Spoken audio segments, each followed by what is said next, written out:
দেখছেন সবার খবর, সবার নজর, বার্তা এক নজর। জাতীয় স্তরে হিজড়া দিবস উদযাপন। কলকাতা প্রেস ক্লাবে জাতীয় হিজড়া দিবসে ট্রান্সজেন্ডার বিল 79/2026 বিরুদ্ধে শহরের বিভিন্ন হিজড়া সম্প্রদায়ের তীব্র প্রতিবাদ জানালেন। সংগঠনের প্রধান সচিব রঞ্জিতা সিনহা সাংবাদিকদের বিভিন্ন প্রশ্নের উত্তরে জানান যে অবিলম্বে এই নৃশংস বিল প্রত্যাহার না করলে আমরা বাধ্য হয়ে সুপ্রিম কোর্টে মামলা করব। বিশিষ্ট আইনজীবী মিতালি ভট্টাচার্য বলেন যে পৃথিবীতে সব থেকে বেশি অন্যায় করা হয় তৃতীয় লিঙ্গের মানুষের ওপর। বিশিষ্ট আইপিএস অফিসার শান্তি দাস বলেন যে আমরা সব জায়গায় এদের পাশে আছি। এছাড়া বলেন যে পুনম, অপরাজিতা, স্বপ্না, নন্দিনী বক্তারা সকলেই প্রত্যেক মানুষকে সমান চোখে দেখার জন্য সরকারের দৃষ্টি আকর্ষণ করেন।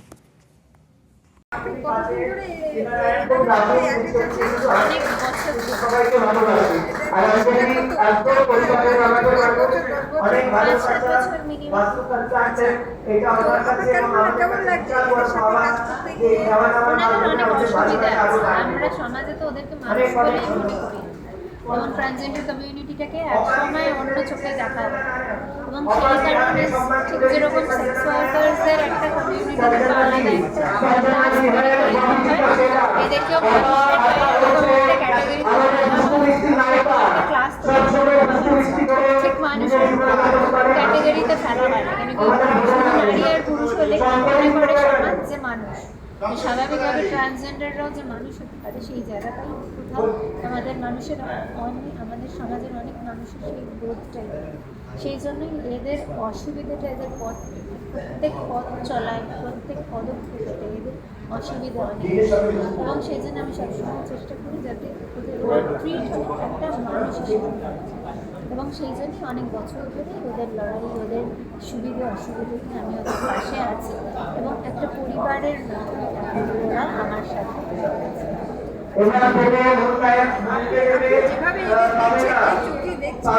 আপনাদের পুলিশ ডিপার্টমেন্টকে এদের সেভাবে ট্রিট করে সবাই?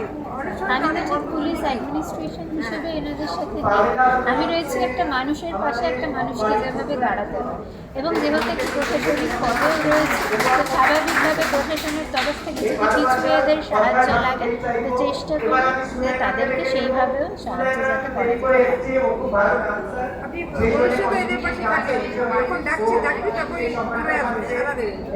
হ্যাঁ, যখনই ওদের সমস্যা হয় অবশ্যই আমি শুনি, এবং যদি সব সমস্যার সমাধান তো আমার দ্বারা সম্ভব, এবং পুলিশ প্রশাসনের মানে সব কিছু করে না, ওদের অনেক রকম সমস্যা আছে যেগুলো অনেক ডিপার্টমেন্টের সাহায্যের প্রয়োজন আছে, তো স্বাভাবিকভাবে চেষ্টা করি যে যতটা অন্য ডিপার্টমেন্টের হেল্প করা যায়। কথা বলবেন, পুরুষরা পুরুষের কথা বলবেন, ট্রান্সদের কথা ট্রান্সদের কেন বলতে পারবে না? আমাদেরকে নির্ধারণ করবে আমাদের রাষ্ট্র, আমাদের সরকার। এটা তো অপমানজনক। সেই দেশে জন্মানোই তাহলে আমাদের অপমানজনক। আর জন্মগত ট্রান্সজেন্ডার হয় এবং ট্রান্সজেন্ডার হওয়ার পরে এটা মননে হয়, তার জন্য সেটাকে বলা হচ্ছে ট্রান্সজেন্ডার। সেক্স আর জেন্ডারকে সরকার এক করে ফেলছে। আমার মনে সরকারিভাবে সরকারকে আরও এগুলোকে নিয়ে গবেষণা করা দরকার, পড়াশোনা করা দরকার। যে মস্তিষ্ক বলছে আমার জেন্ডার, আমি কি ভাববো, সেটা আমাকে সমাজ তৈরি করে দেবে বা আমার রাষ্ট্র তৈরি করে দেবে, তা তো নয়। তাহলে তো ভীত হয়ে যাবে, মানুষ আর আগাবেই না। বাচ্চা যারা ছোট ছেলেমেয়েরা, আমাদের তো একটা বয়স হয়েছে, বাচ্চা ছেলেমেয়েরা যারা পরিবার থেকে বেরিয়ে নিজেকে ট্রান্স ভাবছে, তারা কোথায় যাবে? তারা তো আমাদের কাছেও আসতে পারবে না।